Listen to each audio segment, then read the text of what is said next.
Hello viewers, இன்று உங்களுடன் வீரமாமுனிவர் எழுதிய பரமார்த்த குருவும் அவருடைய சீடர்கள் என்ற கதையை பகிர்ந்து கொள்ளப் போகின்றேன். பரமார்த்த குருவும் பெரிய அறிவாளி சொல்ல முடியாது. அவருக்கு 5 சீடர்கள் இருந்தார்கள். அவர்களின் பெயர் மட்டி, மடையன், மூடன், இளைச்சிலன், பேதை. இவர் மொத்தமாக பரமார்த்த குருவும் எடுத்துக்கிட்டாலும் சரி, இந்த 5 சீடர்கள் எடுத்துக்கிட்டாலும் சரி, இவர்கள் அறிவுபூர்வமான ஆள்கள் கிடையாது.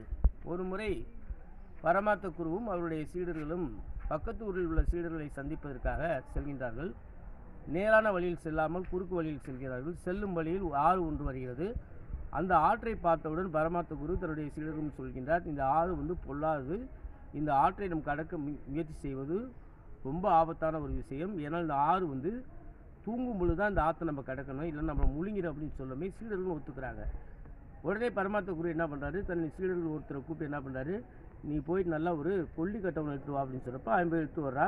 உடனே சுருட்டை பற்ற வைக்கிறார். சுருட்டை பற்ற வச்சது என்ன பண்ணுறாரு, ஒரு நேராக அந்த சீடனை ரைட் இலைச்சின்னு சொல்லக்கூடிய சீடனை கூப்பிட்டு நீ போயிட்டு நீ அந்த கொல்லிக்கட்டையை கொண்டு போயிட்டு நீ இந்த ஆற்றுல போய் உள்ளே வச்சுட்டு வா, ஆறு தூங்குதான் டெஸ்ட் பண்ணிட்டு வாங்கிறப்ப இவனும் போய் வைக்கிறப்ப அவன் சவுண்டு அந்த கொல்லிக்கட்டை உள்ளே போகிறப்ப பார்த்தீங்கன்னா பயங்கரமாக சவுண்டு வருது.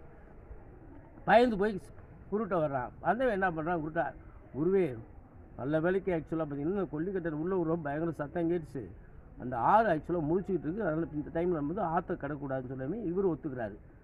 உடனே கொஞ்ச நேரத்தில் என்ன பண்ணுறாரு, இந்த மாதிரி தம்பியெல்லாம் நல்லா கேட்டுங்க, நான் பேசிக்கிட்டது ஆறுக்கு நல்லா காதில் கேட்கும், அதனால் நம்ம இப்போ ஆற்றை கடக்கிறது ரொம்ப நல்லது கிடையாது, அதனால் ஆறு தூங்குனதுக்கப்புறம் நம்ம கடக்கலாம் அப்படின்னு சொல்கிறப்ப உடனே இவங்க என்ன பண்ணுறா, சீடல் ஒருத்தர் என்ன பண்ணுறா, ஒன்றும் கிடையாதுங்கய்யா, நம்ம பக்கத்தில் இந்த ஆற்றுக்கு பக்கத்தில் ஒரு சோலை இருக்குது, அங்கே போய் மரத்துக்கு பின்னால் ஒழிஞ்சிக்கிட்டோம்னா ஆறு தூங்குனதுக்கப்புறம் நம்ம பக்கத்து ஊர் போய் செல்லலாம் அப்படின்னு சொல்கிறாங்க.